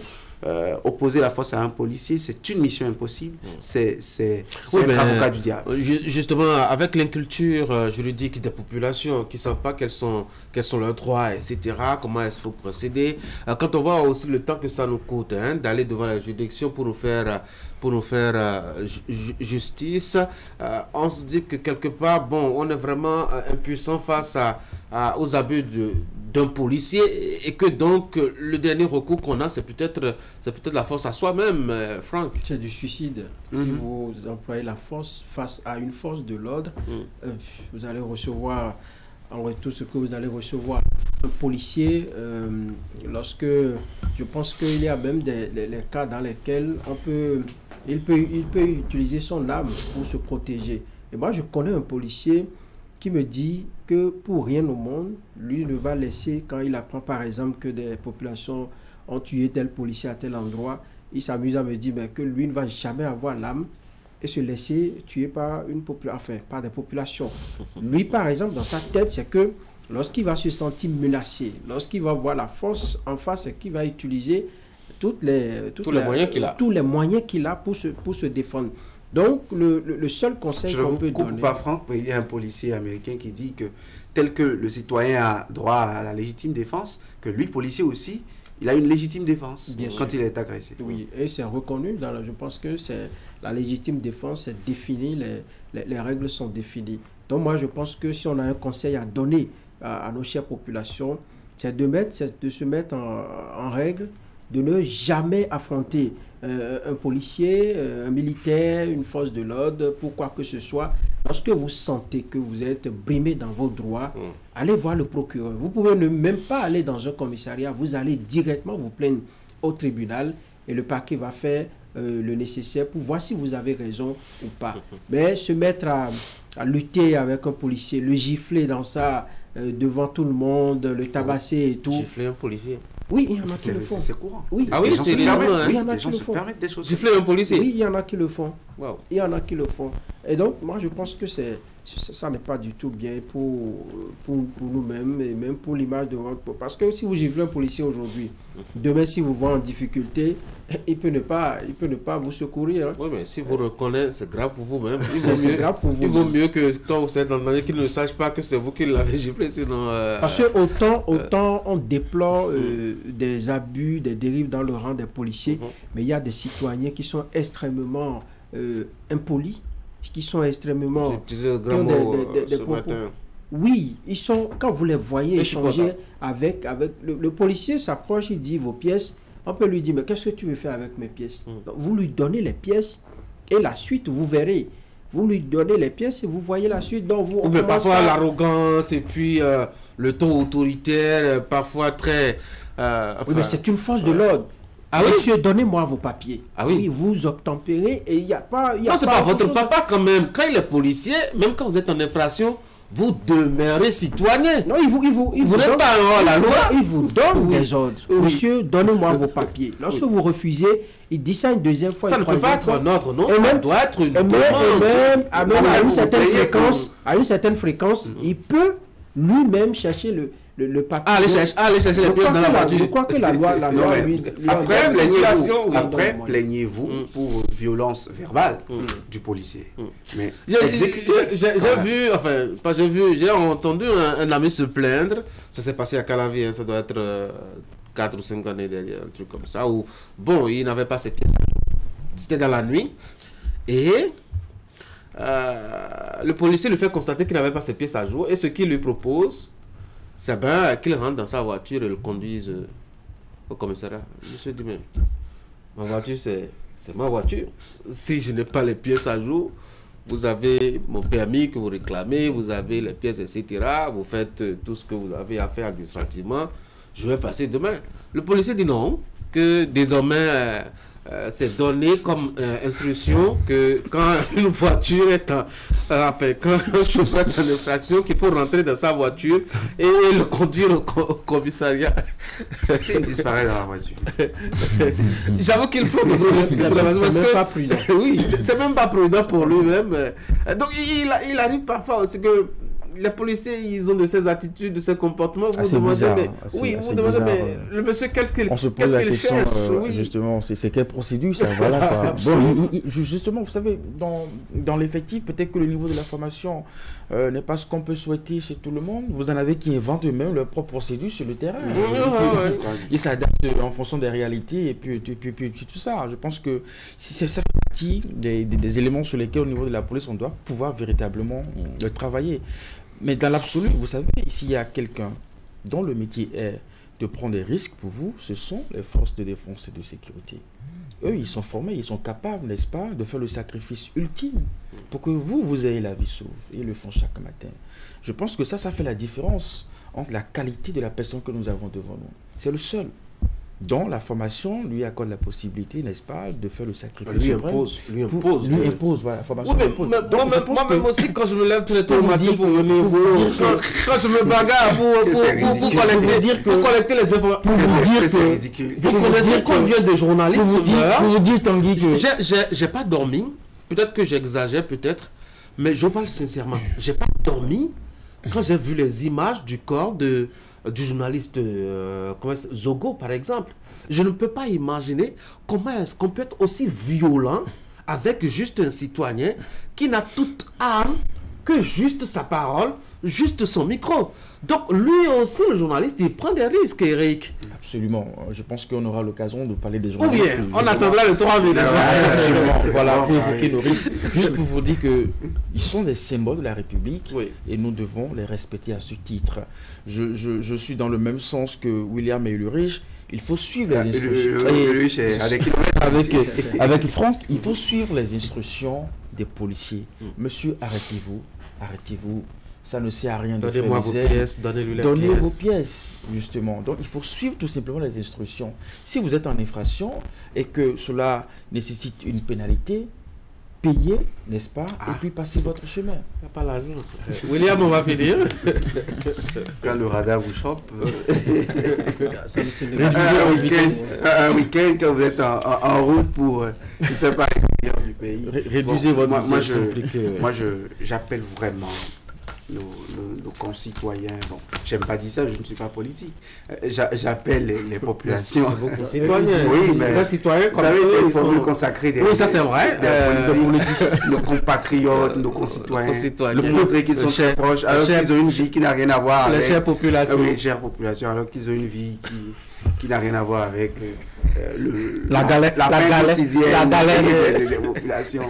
Donc, en fait, moi j'exhorte vraiment les populations à de la retenue, à des comportements citoyens et civiques.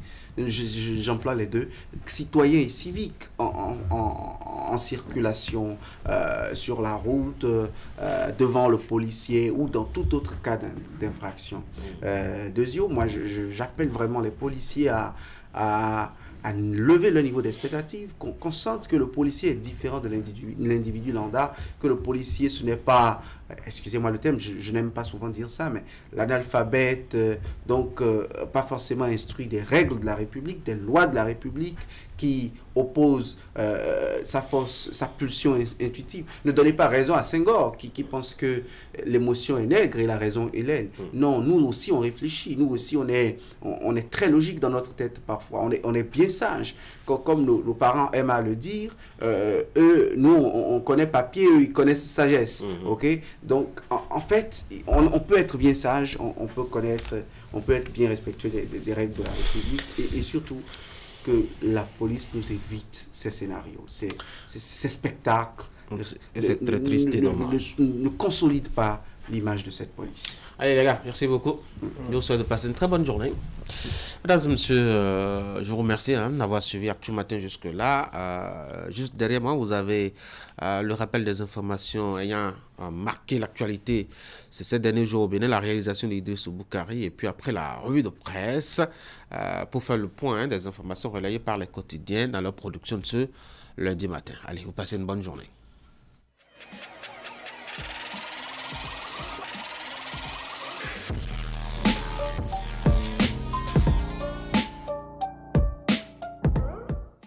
Le point de l'actualité hebdomadaire sur la 3, c'est dans une semaine au Bénin. Mesdames et messieurs, bonjour. Voici l'essentiel à retenir pour le compte de la semaine écoulée.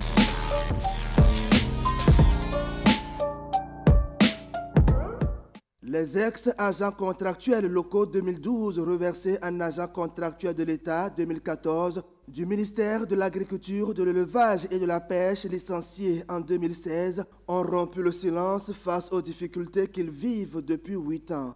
8 ans de chômage et toutes les conséquences qui vont avec, ils n'en peuvent plus. Constitués en un collectif, ils étaient face à la presse vendredi dernier pour exposer leur situation de précarité et surtout demander la clémence du chef de l'État de voir leur situation et d'accepter leur réintégration dans la fonction publique. Ils l'ont fait savoir à travers un point de presse au cours duquel ils ont bénéficié du soutien des responsables de la Confédération syndicale des travailleurs du Bénin, CSTB.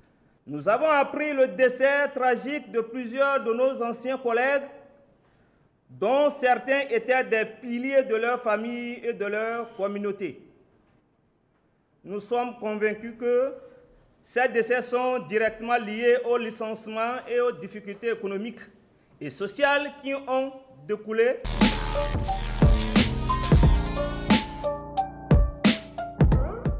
De son côté, le collectif des maires et élus locaux du Mono était aussi face à la presse la semaine dernière.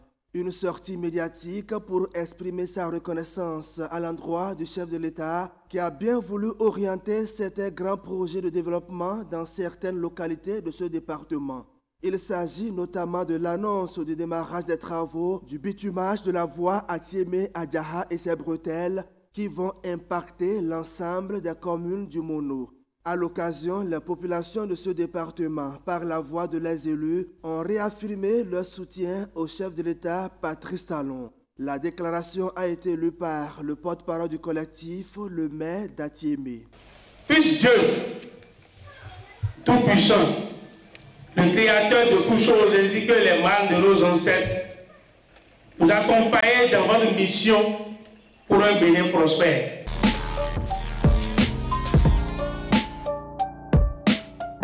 Le Bénin abrite à compter de ce lundi 15 avril et ce jusqu'au mercredi 17 avril 2024 la 14e Assemblée générale du Conseil ouest et centre-africain pour la recherche et le développement agricole. Axé sur le thème « Implication du secteur privé dans la génération et la valorisation des résultats de recherche », le CORAF a pour principal objectif de promouvoir des informations et des innovations pour améliorer la productivité agricole dans l'espace de l'Afrique de l'Ouest et du Centre.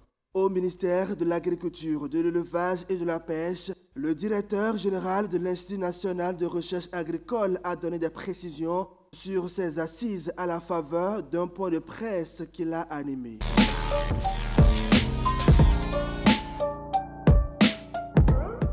Les élections professionnelles au ministère de la décentralisation et de la gouvernance locale se tiendront le vendredi prochain sur l'ensemble du territoire national. C'est dans ce cadre que la campagne électorale a été officiellement lancée vendredi dernier par le secrétaire général du ministère qui est le président de la commission électorale. Ces élections permettront aux travailleurs de désigner leurs organisations syndicales représentatives.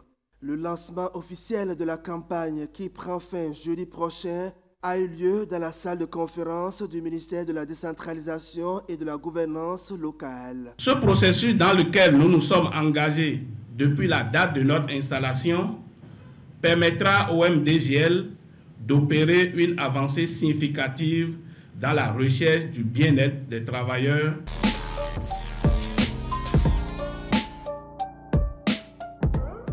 L'actualité de la semaine dernière a été également marquée par la célébration de la fête de Ramadan chez la communauté musulmane. Après 30 jours de jeûne, fait de prière, de partage et de pardon, les fidèles musulmans ont observé le mercredi 10 avril l'Aïd el-Fitr. Au Bénin, la communauté musulmane a sacrifié à cette tradition conformément aux recommandations du Saint-Coran. De Porto Novo à Natitengu, en passant par Cotonou, Boyko, Parakou et Djougou, les places Idi étaient bien remplies et les différents imams n'ont pas manqué de prier pour la paix au Bénin. Nous remercions Dieu parce qu'il nous a donné la santé, la longévité et nous avons fini les carèmes là et aujourd'hui nous sommes venus à la place Idi pour la prière.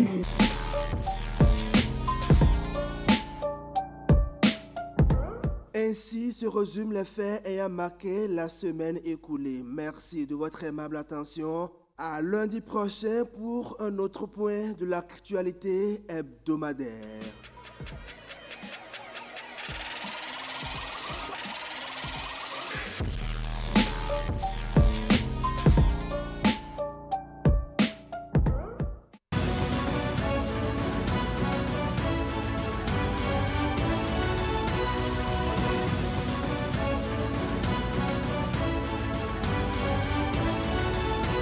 Une nouvelle semaine, une première revue de presse. Mesdames et messieurs, bonjour. Oui, printemps déjà que le vent de la rupture souffle sur le Bénin.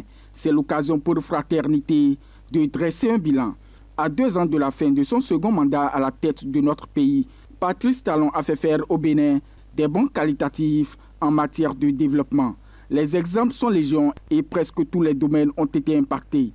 Le quotidien domestique met en exergue, entre autres, la connectivité du pays, se traduisant par l'accès à une infinité de documents en un clic, l'amélioration du cadre de vie des Cotonois, les réalisations sur le plan énergétique et la construction d'un hôpital de référence à Abomey-Calavi. Cependant, Fraternité attire l'attention du maître artisan de la rupture sur quelques traits en retard, tels que le vivre ensemble des Béninois et la répartition de la richesse nationale. À l'Assemblée nationale, conformément à l'annonce faite jeudi 11 avril dernier par le porte-parole du président de l'institution, la première session ordinaire de l'année démarre ce lundi.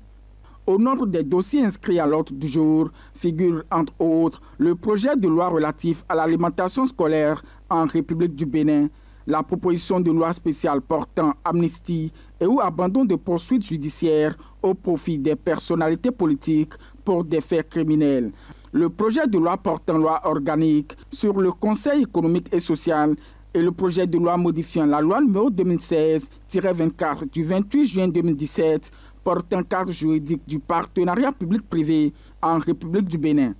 Par ailleurs, au cours de cette première session ordinaire et dans le cadre du contrôle de l'action gouvernementale, les députés ont apprêté et déposé 24 questions diverses auxquelles le gouvernement sera appelé à répondre au cours des 3 mois que dureront les travaux. Une information livrée par Nord-Sud Quotidien. De son côté, le matinal s'intéresse à la flambée du prix du maïs et nous rapporte les dispositions prises par le gouvernement. Depuis quelques jours, le maïs, culture de grande consommation, connaît une augmentation de son prix sur le marché. Selon les spécialistes, en l'espace de 3 mois, le prix du kilo de maïs a connu un accroissement d'environ 50%, passant à 350 voire 400 francs. Le gouvernement, selon le chef programme filière maïs à l'ATDA2, a pris déjà des mesures pour fortement augmenter la production nationale. Au nombre de ces mesures figure la mise en place des semences à haut rendement qui seront subventionnées pour les producteurs et aussi la facilité d'accès aux autres types d'intrants que le gouvernement a mis en place. Pendant ce temps, sous la présidence de Alassane Latifou, une réunion inaugurale a été tenue le 14 avril dernier par l'Association pour la sauvegarde de la paix et de l'unité en Afrique. L'autre vision y voit le commencement d'une marche vers un changement de paradigme. Au cœur des échanges se trouvait l'adoption et l'approbation du document d'orientation de l'association. Sur le plan économique, des débats vigoureux ont été menés, mettant en lumière la nécessité impérieuse de renforcer les relations avec les nations voisines telles que le Togo, le Niger, le Burkina Faso et le Mali. Cette démarche vise à concrétiser la vision du G5, une initiative de coopération régionale ambitieuse. Mesdames et messieurs, mettons un point final à cette revue par une bavure policière rapportée par Matin Libre. Le jeudi 11 avril dernier, au quartier Arafat 2, dans le 2e arrondissement de Parakou, Un conducteur d'engin à 2 roues en partance pour Kaby a été rattrapé par des policiers pour ne port de casque. Il a été tabassé à coups de matraque avant de chuter dans un ravin. Grièvement blessé et gisant dans un bain de sang, il a été abandonné sur les lieux. Il sera finalement admis en soins intensifs au centre hospitalier universitaire départemental du Borgou. Fin de la revue de presse de ce lundi 15 avril 2024.